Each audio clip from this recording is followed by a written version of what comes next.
Good morning. I'm Patti Beckett. I'm a wife, a mother, a grandmother. I'm a Christian, and I'm a member of Asylum Hill Congregational Church. Today is Cornerstone Sunday, and I'm here as a representative of a longtime membership. It was almost 70 years ago that my parents, together with my brother and I, first crossed the threshold into the parish house. My parents had been looking for a church that was acceptable to both of them, and one that would also offer a good Christian education for my brother and I. After visits to a number of area churches, AHCC was chosen as the one that best met the needs of our family. So at the age of 9, I started Sunday school here. This was in the 1940s, following the end of the Second World War. Several of our teachers at that time were British. They were here to teach or work in Hartford, and they supplemented their income by teaching Sunday school on Sunday here. Each class met upstairs in rooms that are now staff offices. And following our lesson, or during our lessons, we exited to go to the chapel, where each week we had our own worship service. I don't remember as a child ever coming into this sanctuary, except on one Children's Sunday, when each child came down the center aisle carrying a small bouquet of flowers, which we placed into holes on a wooden cross that was here on the chancel, and then exited directly through the door on my left to classes as usual. While the church itself was very formal and a mystery, the chapel was by comparison simple, solid, accessible. It seemed to belong to us children. With its light stone walls and floor, small windows, and simple chancel, it reminded me of churches that I envisioned when reading about the Middle Ages. It was the beginning of my exposure to organized religion, and I felt that God was there among us. After confirmation class, I joined AHCC in 1950. In 1971, I transferred my membership to a church in the neighborhood where I then lived with my husband and children. But times changed, we moved away, the kids grew up, and I picked up the Hartford Courant one morning and saw a full-page ad that says, "We love Hartford," and it was signed by members of Asylum Hill Congregational Church. I thought, I too love Hartford, and I miss Asylum Hill, so I came back, and I've been here ever since. For me, being a Christian means life isn't just about me, but about others. It means learning more about what I believe, praying with thanks for direction and help, and accepting the answers. It means reaching out to others, and over the years, there have been many opportunities to volunteer and participate in different venues here and in the community.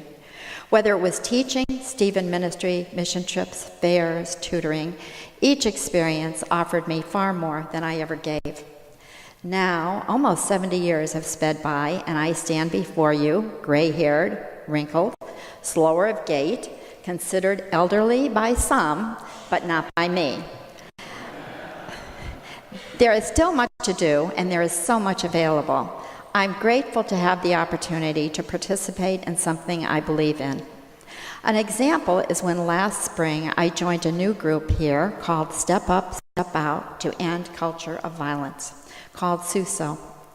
This is a group working to achieve an end to violence through advocacy, education, and outreach support. We have already been introduced to 6 principles of nonviolence from the teachings of Dr. Martin Luther King Jr. The first principle is nonviolence is a way of life for courageous people. I would like to repeat that because it's a big idea. Nonviolence is a way of life for courageous people. A huge idea for me to wrap my mind around. As a child, I heard about Gandhi. In my young adulthood, I saw the work of Martin Luther King Jr. Now I'm beginning to find out more about how an individual like me can participate in nonviolent solutions in my own community. Jesus once said something in today's vernacular that it's no big deal to love someone who loves you back. The challenge is to love someone who doesn't. I want to reach out to someone who doesn't know me, doesn't like me, doesn't trust me, and become a friend.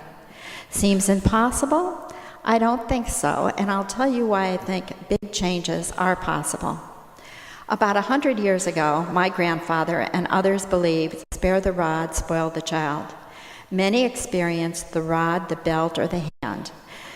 Maybe a lesson was learned, but it was with physical and emotional pain. Fast forward to 2013. I now have 2 young grandsons, ages 2 and 3. When our little boys misbehave, there is a slow count to 3. If on the count of 3 the behavior persists, the boy goes into the timeout chair for several minutes, after which we talk about why he is there, and he's given a big hug and kiss and told he's loved. This is a big change from the past. The rod may have worked, but loving discipline works better, and it doesn't destroy personal safety and trust.